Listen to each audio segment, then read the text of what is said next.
Coach. How am I doing? I'm old. I can't think of anything. Old and hungry. So. You got sandwiches. Sandwich? You got sandwiches? Yeah. Help yourself. Hell, that's more than I get in a month. No. All right, let's start her off and go at it. The depth in your backfield with Gus and Robert and then Raheem as a change of pace really was probably almost the best scenario you could have ever envisioned this past week. Is that kind of what you envisioned, just being able to utilize fresh legs and all that? Yeah, I think a lot of it goes the flow of the game, and I think those guys have, kind of a idea when they get tired, and we got in that area we have some unselfish people, and then you add Blackshear to that mix, and I think we got to continue to get him on the field at different places, and but I just think there's a lot of unselfishness there, and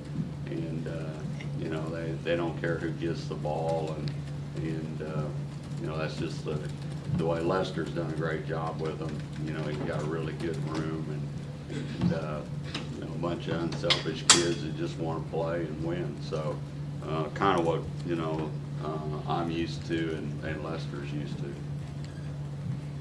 Jerry, after the last win, you were pretty, critical with Gio and going over the film and trying to get him better. Was it similar this week where he won, but he has a lot where you're going to try and improve before Penn State? Well, I don't think I was critical. I think you said something like it's easier to be hard on a guy in film after a win. That's true, and but a lot of people, Gio really, what everybody thinks and so forth, really played pretty well. He had 2 or 3 drop balls that he had on him. I wanted him to get upfield on the scrambles when he had to and not run around, and he got up the field and got him 6 or 7, 8 yards. He missed the post route, but after you watch the film, we didn't have a really good explosive post route, and if we did, we would have caught the ball in the dead run. So I think we had some route issues and so forth, but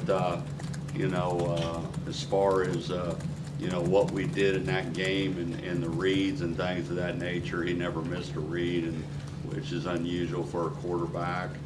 He didn't get sacked, and that was important. I think we took 5 or 6 sacks the year before.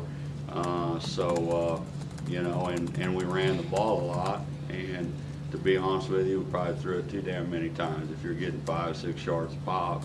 But no, I'm just teasing on that. But we ran a lot of naked boots that were successful, where either he pulled it down and run or threw it.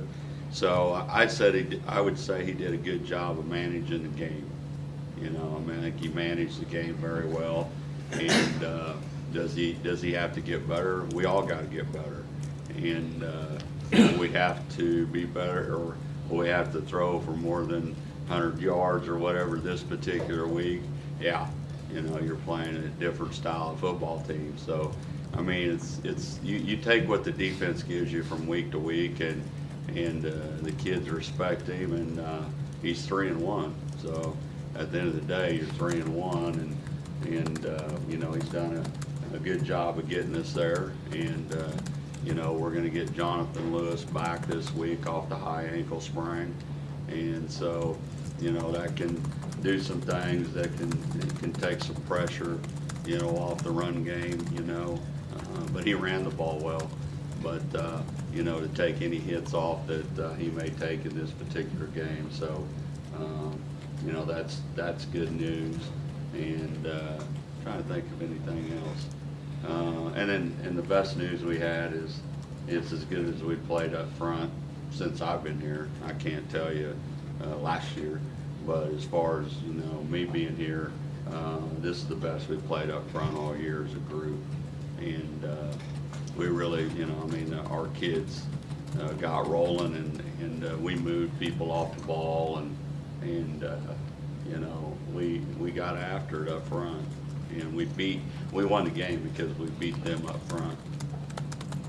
Coach, Coach, you mentioned Jonathan Lewis. What's it been like the last couple of weeks for him having to sit and watch, and how's his development been, taking a step back? Well, it's been almost 3 weeks, I think. Maybe you're right, 2 weeks, I can't remember. But what we tried to do, he couldn't do anything the first week, and then I had him, I repped him last week, throwing the ball a bunch, just to get him to where we could not lose ground with him, so to speak. And we tried to run him, and he couldn't cut. Yesterday, he cut and did some good things.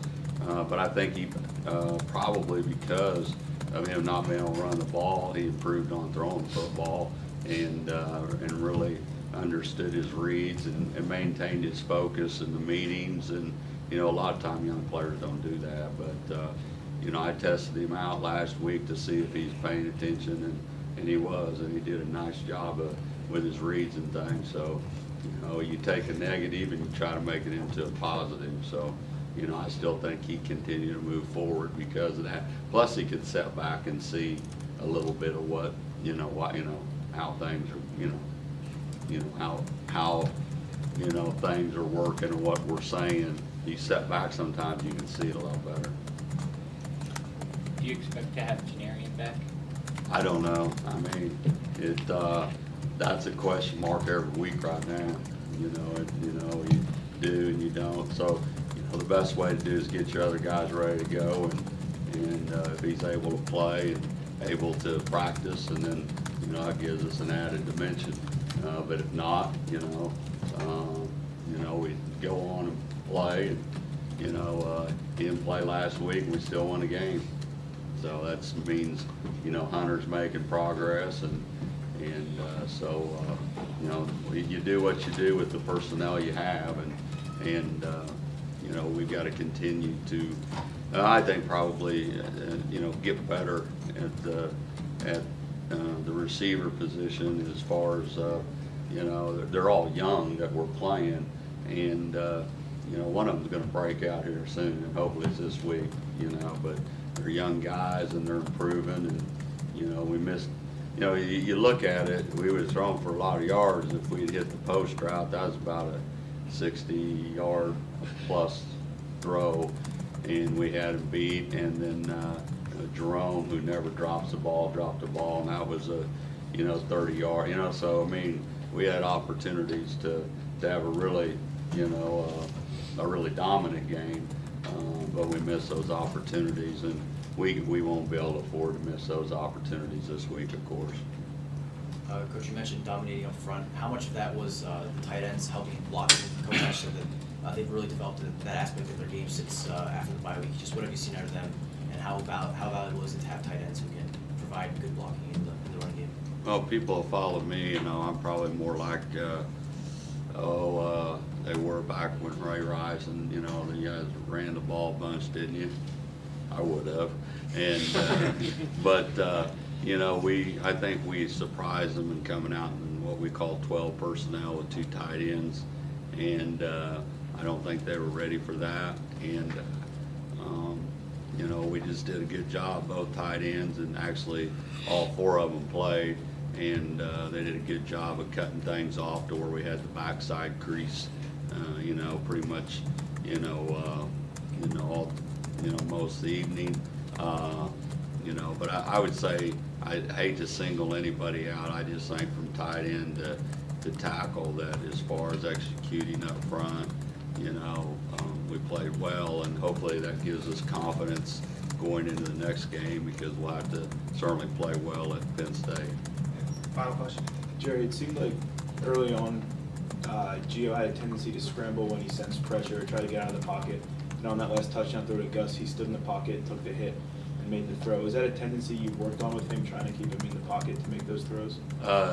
If you ask him, he'd say he spent most of his time, and all our quarterbacks, they didn't leave the pocket. And, we did all kinds of different drill work and stuff to make sure that they hung in there. And if he didn't have it, stay in the center of that thing, and he squirted out for 7, 8 yards. And, I'd like to see him throw the check down a little bit. And we worked on that yesterday a bunch.